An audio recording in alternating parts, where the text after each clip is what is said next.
Okay, y'all, welcome back to the Village and the Streets. We are the Black Flames. I am Dr. Griffs. My name is Bam, and welcome back to the channel for another video, guys. So today, guys, we're going to be traveling mentally. We're going to be taking a little bit of a journey into different places we would like to go. So today's topic, guys, me and Dr. Griffs are going to be talking about places we would actually like to go, real and not real. Dr. Griffs, if you don't mind, could I start this off? Sure, go ahead. All right. So I've been thinking about this, man. I want to start off with the not real place first, but there's a part of me that believes it could be real, and we just don't know yet. Wakanda, bro. Wakanda.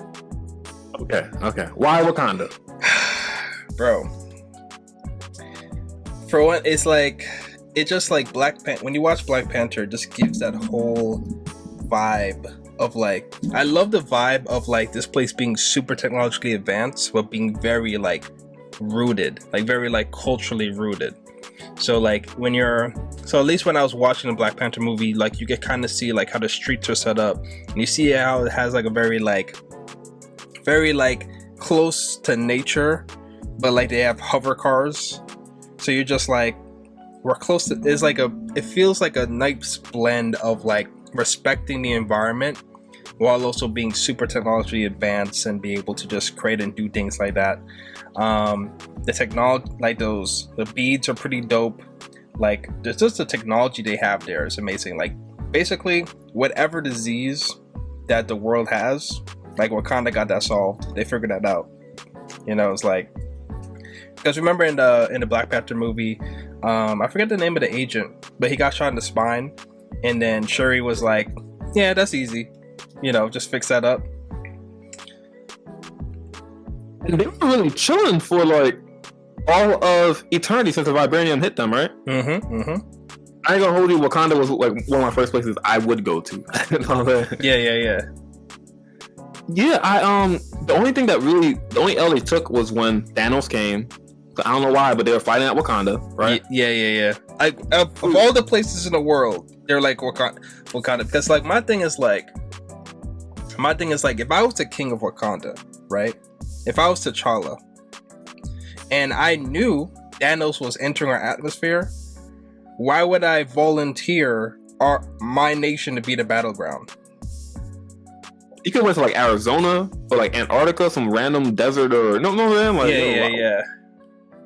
I wouldn't have done it, but I mean, they had the shields they can make and everything like that, so I guess I could see it to delay him a little bit. Yeah, I get it. Field advantage, I guess. I get it from a point of view of where else in the world would you keep Thanos from getting the Mind Stone? Where else in the world? Wakanda would be the best place to protect it, but a lot of people get embodied, you know what I mean? Yeah, too many liabilities. I definitely get that. Yeah, Wakanda to me seems like it seems like the future for sure, but it doesn't seem too far off in the future. You know what I'm saying? Maybe too I mean, there's hover cars. Yeah. It seems realistically futuristic. I don't know how to explain it. What do you think? I feel like the movies definitely did a good job of grounding the technology, where it's ooh, that's clean, that's futuristic, but to the extent of what we have now, to me close is 20 to 40 years, right? I think we could get within 40 years. I don't want to sound like Elon Musk out here, but I think in 40 years we might be able to get nanobots that can shape around our clothes and stuff, but nothing to the level of creating a whole battle suit or whatever. But I do feel within that time we definitely want to get holograms before that for sure. I think in 10 years we're going to have portable holograms that we all just carrying around with us. I think in 10 years. But yeah, there's a couple things in Wakanda that I do see as possible. I do see it's possible to come into the real world. But the thing that really just resonates with me is Wakanda as a culture, they just have so much respect ingrained into their identity for nature, for like life.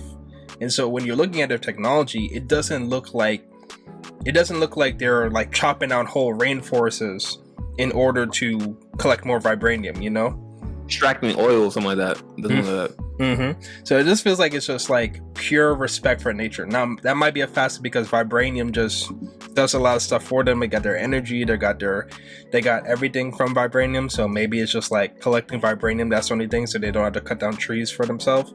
But I just like the vibe of like you could go into Wakanda, the most technologically advanced place on the planet, and get some nice fresh air and not taste any smog in the atmosphere. You're just like Zoom, holograms, everything like that. Nah, I hear that. And you know, speaking about that whole like big with nature, the Black Panther, he gets his power from a fruit.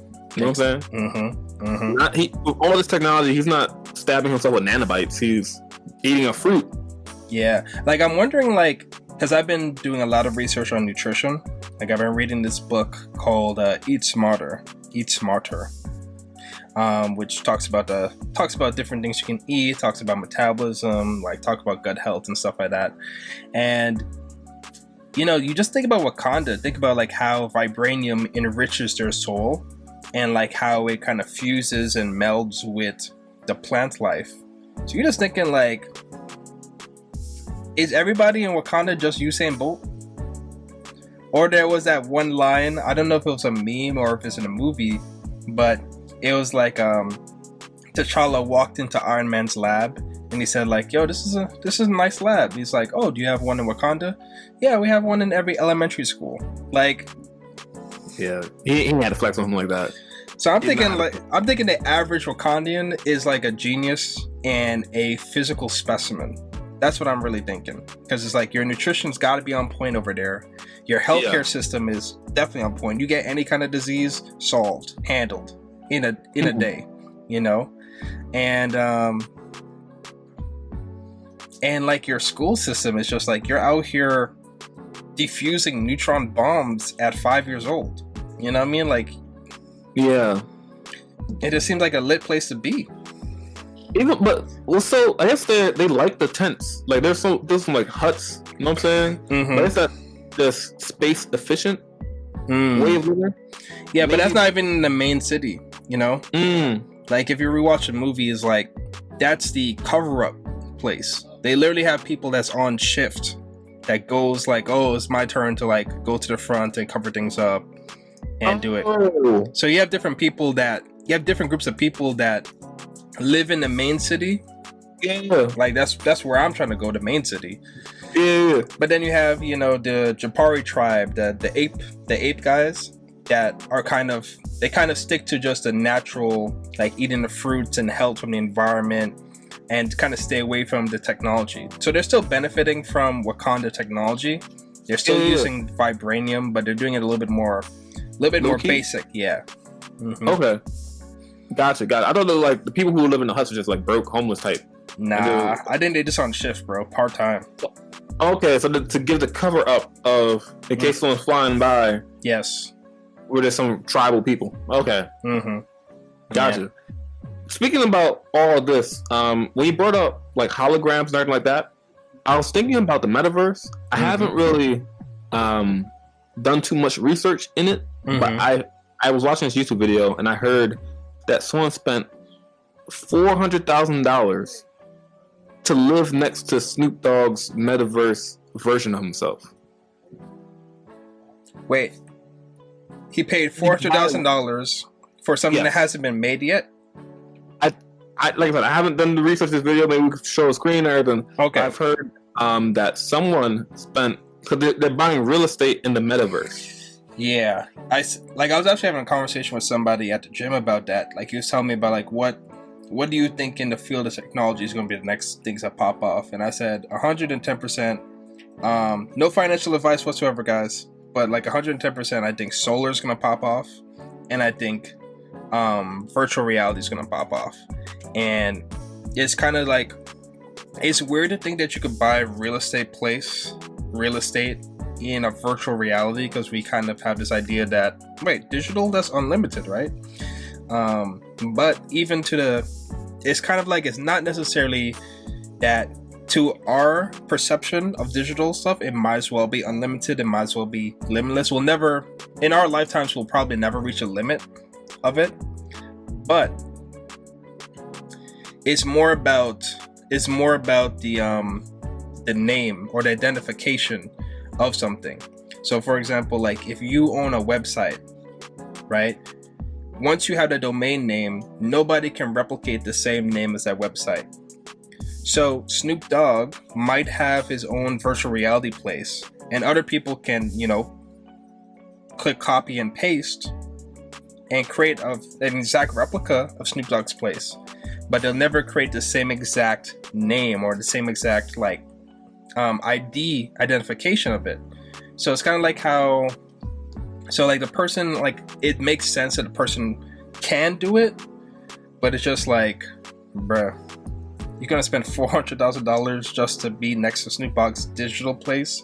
You don't even know if you're gonna be talking to the real Snoop Dogg when you're living next to him in digital space. It might be somebody just using Snoop Dogg's avatar and voice modulator just to talk to you, because Snoop Dogg's like too busy smoking weed in real life. Like, yo, I heard that this is gonna be a subscription based to use the metaverse, like $1,000 a year or a month, so you could have your avatar online. And you see it kind of right now, like with Bitmoji, right? Like you have your Bitmoji, but you spend more money to get clothes for your Bitmoji or stickers and everything like that. So I heard with the metaverse, it'll be even bigger than that. And then you got advertisements and everything like that. Maybe paying $20,000 to have your YouTube channel run around a building for like, I don't know, a day. Yeah, that's crazy. It is crazy, because I think we're kind of living on it sounds weird or pretentious to kind of say this, but we live on the precipice of two worlds right now. Like a lot of our lives are being transferred into the digital space. How do most of us handle our banking? Probably through our phones and applications. How do Money don't even feel real to me anymore. If I have money in my wallet, I'm like, yo, this doesn't feel safe, doesn't feel real. I need to see it in my bank account. You know what I'm saying? Yeah, so I get that. Like, how do us, like, for me, like, this thing has been like lit. Like, I've been feeling like a secret agent out here.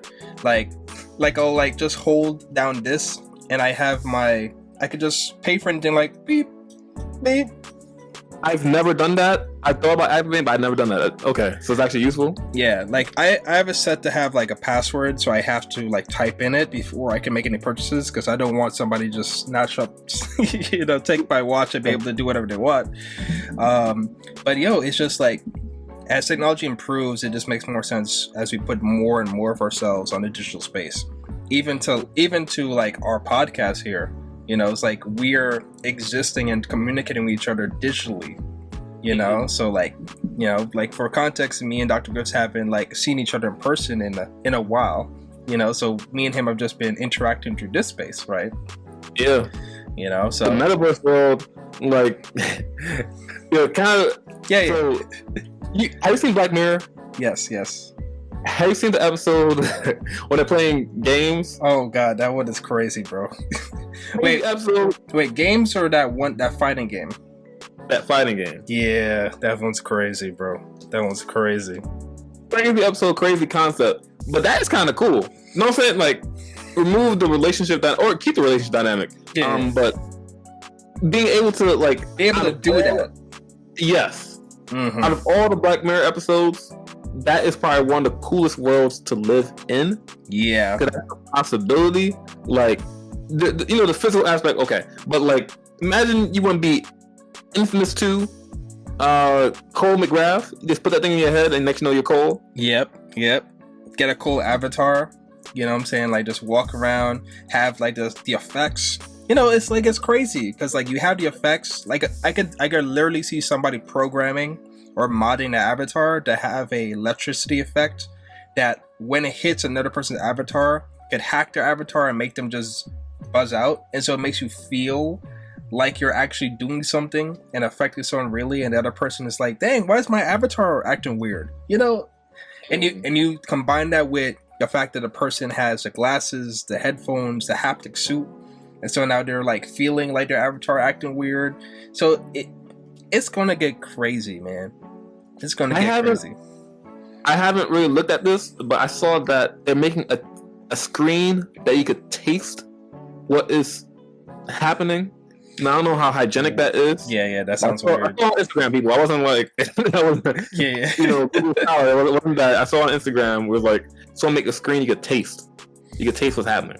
That they lick the screen. That sounds no, but that sounds very done. That sounds insane to me, and I feel like that's where we got to draw the line. To be honest, because I feel like you can. To me, my personal opinion, I feel like you could have all of the four senses. You could have sight, hearing, touch, smell, but do not give people taste. Because there's going to be some people that forget to eat. Oh. Do not give people taste when it comes to VR, yo. Like, if you... Sorry, what you said? No, what you said? What if someone has, like, an allergy, right? And you could taste the, like... No, think about it. Like, okay. Something, but with the VR, because it's not real, you could taste the thing without, like, actually... You know what I'm saying? No. The actual compounds that make you allergic to it, whatever makes you allergic to it. It's like, wouldn't that be crazy? I can see the benefit of that because, it's like, if you're allergic to something and you always want to see what it tastes like, it'd be dope you without consequences really there. But I'm just thinking back to when I was younger and I first got Skyrim for PS3. I remember that was the game I invested the most time into. And I remember like my mom calling me like, hey, food's ready. And I'd be like, oh, don't worry, I already ate. But I never did eat. I ate in the game. Like, I remember going like a day and a half without consuming anything because I thought it was good. Because I was just so entranced in playing the game. A VR headset Skyrim. This is just you with the TV. This is just me with the TV with the PlayStation 3 controller. Like, yo, I'm so immersed. Like, I could do it if I want. I can kick that person. Like, I could run up into this village. I could do this quest. I could eat this food. I got this. Like, I was so in it that, like, my body was just like, yeah, you don't need to eat right now. So I'm just thinking about people that are so deep and ingrained in the game or deep and ingrained in the metaverse and now they have access to taste. I don't know, because I feel like a lot of people will trade. I love talking about this, by the way, but I feel like a lot of people would, especially if their life is not going the way that they want to go. Yeah. I feel like the metaverse potentially can be a good method of escape for a lot of people. Yeah.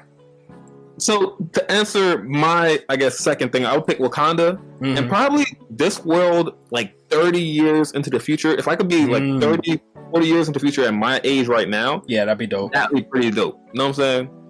Now, 50, 60 years in the future, climate change, trees, it's kind of spooky. Technological advancements in 30 years. Yeah. In my lifetime, I went from the PS1 to the PS5. I haven't seen a PS5 in real life yet. But the point is, in 20-something years, I've seen that change. You know what I'm saying? It went from polygons to... Have you seen The Matrix? I haven't watched the latest movie yet. Yeah. Oh, yeah, I saw that one. Game. You saw the commercial, right? Yes. That was our lifetime. We went from seeing the polygons to this within 20-something years. Yeah. So I would choose this world 30 plus years so I can see the technological advances at this age. That's where I would go as well. And I kind of have a little bit of hope on that front because I was actually during Christmas shopping, Merry Christmas everybody. It's probably coming out later than that, but Merry Christmas, Happy Holidays, Happy New Year. I actually, while I was doing my Christmas shopping, I was helping this 68-year-old guy buy a VR headset. And he kept on saying like, I know this is for the young kids, but I really just, I'm retired and I just want to have something extra to do. This looks fun. I like that young people stuff. What? He saw that Black Mirror episode too. He's But no, I think that's a very viable way. No, that one Black Mirror episode, right? The one where it's like, she was paralyzed. or she was older and she was just reliving her life. So, San Junipero. Yeah, I just watched that one recently. Like, why not? That was really cool episode. No. Like I saw there's a like 90-year-old it was like Instagram video of a 90-year-old at home, and they put a VR headset and it had like some cathedral that I guess she always wanted to go to, but she couldn't go to, I guess, with COVID. Oh yeah, I saw that one. Yeah. And she was like looking around and I'm assuming she was crying. You can't see her face because the VR headset, but like technology like that, you can look around, you can feel the wind blowing on you, you can feel someone coughing on you. Like those things, all the things that make you feel real. Yeah, that'd be pretty real. Yeah, it's so interesting with technology because you remember the times when the PlayStation 2 came out and you're playing games on it and you're just like, yo, these graphics. Mm-hmm. I feel like we could have a whole episode about technology. This is a nice little rabbit hole, but there's one more location I want to talk about. Okay. One more world. I think I slept on. Full Metal Alchemist, like Brotherhood or Alchemist. Now, forget about the chimeras and forget about the main characters that are in there. Forget about fodder. Forget about people making giant pentagons on the ground. In this world, if you know a recipe, you can do stew alchemy. You can be a regular Joe. Can do and learn alchemy. Yeah, isn't that the coolest thing? It is pretty cool. Yeah, if you're taking out the homunculi and all these sociopaths that exist in there, it's pretty dope. Ignore that. But like everyone in that world is just regular most things in that world are just regular people. Yes. Roy Mustang, there's nothing special about him. He has gloves that has little... Yeah, he literally just wears gloves. That's his special power. I wear gloves. The Alchemist brothers, Full Metal Alchemist, Edward and Alphonse, okay, they're special. Like he's missing an arm, he spoke to the truth. So he's a little different, know what I'm saying? Mm-hmm. But most of the cast are just regular people that... Yeah, it's one of those things where you just gotta get educated. Yeah, just gotta get educated with it. The powers would be dope. I mean, we could have an episode where we talk about just powers we would like to have. That would be a cool thing. That sounds cool. Yeah, because Full Metal Alchemist powers is basically like, as long as you can do math, like you could do anything basically with it. I would be so educated in that world. I would live in the library. So you're saying if I draw an octagon like that and put a triangle there, man, I'd be a geometry major. So that is the Full Metal Alchemist world. You know what I'm saying? No, forget the monkey life, forget fodder. Overlook all of that. That is a cool anime world to live in. It would be. You just gotta be careful of your friends. You gotta make sure your friend is not out here like, hey, could you help me with this experiment? Nah, I'm not helping nobody with no experiment. I don't want to see any dogs or any random animals. I don't need to. Yeah. I don't need to. You know what I'm saying? I don't need no rat. Like, what? You're trying to bring back who? Nah, we good. We don't. Yeah. Ignoring that, but you break your phone. You don't want to buy a new phone. You know what I'm saying? You can still use Amazon. Get the materials and. Yeah, that's true. I like how, because like my other world I was thinking about, it has a similar desire to it, but the Full Metal Alchemist one is a lot more universal. Like anybody can learn it. Like anybody can like pick up draw some stuff and like make something happen. But the other world I was thinking about, I'm not sure if you actually watched it, but JoJo's Bizarre Adventure.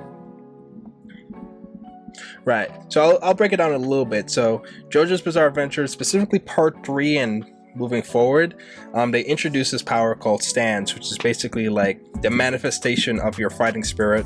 Right. So basically think about like yourself, but kind of like stylistically changed to adjust to your personality. So say for example your favorite color is red, then your stan might be you but with like red skin. Or say for example you've always liked a specific concept and so it has a concept on them in some way, right?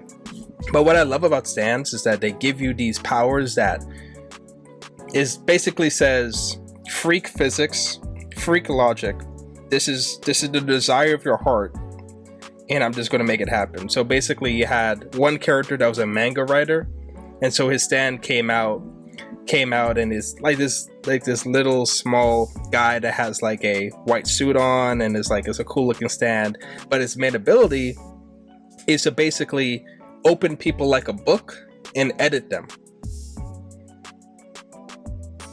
So imagine like you have your dog, right? So imagine like you summon that stand, and then the stand basically hits your dog. Your dog basically, like, a side of his face folds out, and you just see pages, and it tells you the dog's like when he was born, like how old he is, like who he loves and everything. And you could take a pen and write, "I use the toilet." Close the book. Dog gets up anytime he needs to use the bathroom. He'll use the toilet. That is really cool. That is really cool. So stands out here got some crazy wild abilities, but what's interesting about the series is like it matches with the person. So if the person is a little bit crazy or has some insecurities, the stand is going to do it. So the stand will give the person a power that matches who they are, but like really matches who they are. So it's not going to give you, like, say for example, you've always desired to fly, but you have a fear of flights. It'll give you the power to fly, but with respect to that fear of flying. It's that weird. Oxymoron is crazy. Yeah. Yeah, it's weird. Like there, for example, there's this one character that has his stand called Crazy Diamond. He's one of the main characters, and his stand basically, he's very violent, but he has a very caring nature. So his stand works by punching people. He can punch things and break them apart, right? But his stand's ability is to put things back together. So he's violent, but he really cares and loves people. So his stand so he could basically break things apart, but then use his stand to put it back together. So you literally see him beating people up, and then after he's tired and done, and they're bloody and everything, he just uses his stand to just fix them and make them go back on their way. Okay. Yeah, interesting. Like, you have some stands with more basic abilities, like freezing time, you know what I mean, like summoning fire, but it all relates to the character and their mental state, their personality. Yeah, that is cool. Yeah. Is there anything you want to say about JoJo's? No. I would love JoJo's. To those of my JoJo fans watching this video, yo, if the JoJo stand, if the stand arrow ever came into reality, I'm taking the risk, yo. I'm going for it, because you have to get to get the power, you have to kind of get stabbed by this arrow. But if you don't have the potential for the power, then you kind of just die. So, you lost me there. Yeah. Okay. I have one more quick world. Okay. And that's it. Mm-hmm. You know the series. We all know the series. For you and me, and probably for a lot of you, the best world to live in, Death Note.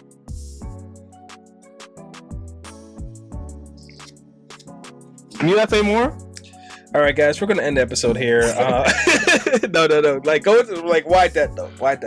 You know how safe that world was? Death Note is the world of Death Note. Yeah, is literally our world, just with a serial killer. I mean, okay. Details, but all right, break it down. Explain to me, bro. What are you talking about? You a regular citizen? You high key, low key chilling. Oh, you talk about the utopian aspect of stuff. Yeah, like you high key, low key chilling. Like, I don't think he caught anybody who's on LimeWire. He didn't catch anybody like that. I don't think he had the technology for it. He didn't have the technology yet to be tracking people like that. Kira was only focused on the people who like free my bros. You know what I'm saying? He only focused on people who got like several bodies. Like, you just chilling. Like, if you just, he never caught anybody because they're jaywalking. It was nothing crazy like that. He's like, yo, if you're a whole criminal, I can see your face. And when people wear masks nowadays, like, you really chilling. Now with Facebook, you get things kind of no. You know, go on Facebook, pick a fake name there, and you good. That's true. That's true. If you're an ordinary citizen that cannot commit any crimes, you're chilling. I probably wouldn't have a YouTube channel. If I did have a YouTube channel, I'd definitely have a fake name. You know what I'm saying? I just don't want like yeah, you don't want to like the scenario to happen where you get framed for something that you didn't do, and then Kira's like, "Oh, word, you really did that, huh? You got found guilty." But the average person didn't know there was a mythical book. No one knew that other than the crime syndicate, Kira, eventually L. You know what I'm saying? But most people didn't know this. Thought there was this omnipresent person, God, that was just wiping people out. True. And if you're like, you're just seeing your if you're a criminal, right? You're just seeing like your coworkers. You're seeing your associates get bodied, and you're just like, whoa, hold on. They're like, you can't do anything about it. Like, they're just getting bodied, and you just hear these fanatics talking about is Kara as well. You're just like, let me go work at a department store because I'm not trying to be about Kara's will today. Exactly. Like the Death Note world, it ain't that bad to live in. That's a good angle. Like I was like, you lost me like as we entered the door, but then I could see what you're talking about. I see what you're talking about. But yeah, guys, that's going to be, we're out of time for today in terms of this conversation. But in the next episode, we're going to be talking about the inverse. We're going to be talking about places we would absolutely not want to be at. No matter what, we don't want to be there at all. So if you're looking forward to the episode, you know what to do. Hit that nice shiny red button down there. Just slap it, so that you become part of the village hidden in the street, so you know when the next video is going to drop. Like this video if you liked it. Comment if you have any thoughts you want to share. Is there any places in fiction or in reality? It's funny, we kind of just focus on the fictional stuff. We didn't really talk about anything in reality. I'm Jamaican. I haven't been there yet. Jamaica. Yeah. I want to go to Japan. I want to go to Japan. Yeah, true. The Jays. Yeah, you're right. But yeah, if there's any places that you would like to go, leave in the comment section down below. It could be fictional or reality, and we'll be there talking. And of course, if you check the description, you'll see a link to both me and Dr. Griff's own personal channels. So if you want to see us in our own individual contexts in terms of what we do, go check us out over there. Anything else you would like to add to the conversation, Doctor? Nah, I look forward to the next episode. All right. Well, we'll catch you guys in the next one. Peace. Ooh.